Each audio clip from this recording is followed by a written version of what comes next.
Nama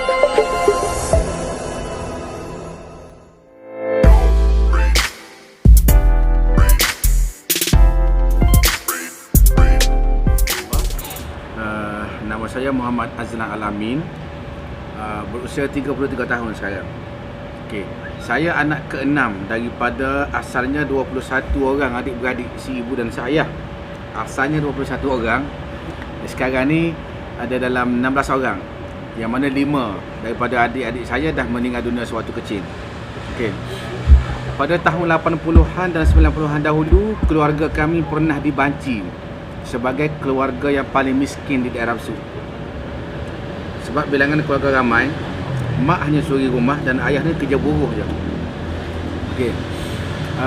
Jadi saya melalui fasa kemiskinan ni dalam erti kata yang sebenarnya, secara praktikal. Bukan saya membaca kemiskinan itu, tapi saya melaluinya sendiri. Okey.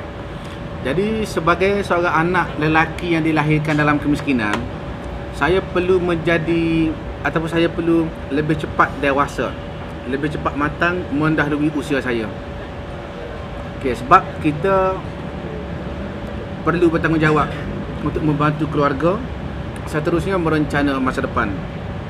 Untuk makluman, saya bukan seorang pelajar yang cemerlang dalam akademik ataupun di waktu sekolah. Memang tak cemerlang. Dalam kelas saya ada 34 orang. Saya selalu dapat nombor 33 ataupun 34 kalau dekat sekolah, kalau ada exam apa semualah. Baik.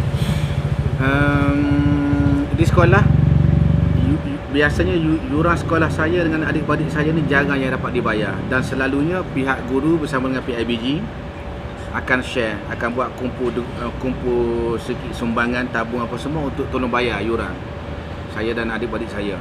Itu cerita sewaktu kecil. Dan sewaktu kecil juga saya sempat ingat beberapa kenangan dan yang pernah saya lalui, antaranya tidur malam kami kalau waktu hujan, kalau musim tengkujuh, selalunya kami akan kebasahan disebabkan atap-atap rumah yang bocor di merata tempat, di sana sini, di mana-mana penjuru rumah biasa atap yang bocor, dan kami adik-beradik biasanya terpaksa tidur dalam kebasahan hujan.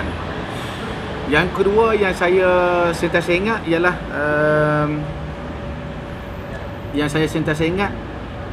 kerap kali di rumah saya kehabisan beras dan kehabisan lauk, kehabisan beras untuk dimasak nasi.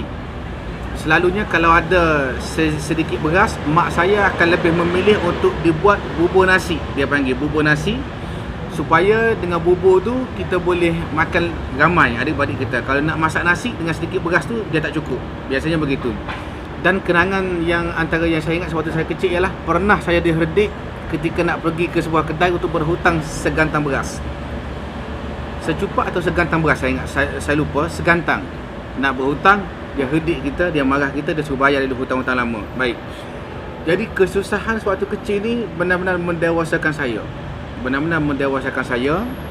Yang mana apabila selepas habis daripada SPM, saya terus buat keputusan untuk bekerja sebagai pengutik sampah di kem TUDM Kedah, Pasir Putih, Kelantan, dengan gaji RM18 sehari pada waktu itu. RM18 sehari. Kenangan sewaktu saya kerja sebagai pengutik sampah tu agak meninggalkan kesan yang mendalam dalam diri saya, yang mana saya pernah ingat satu ketika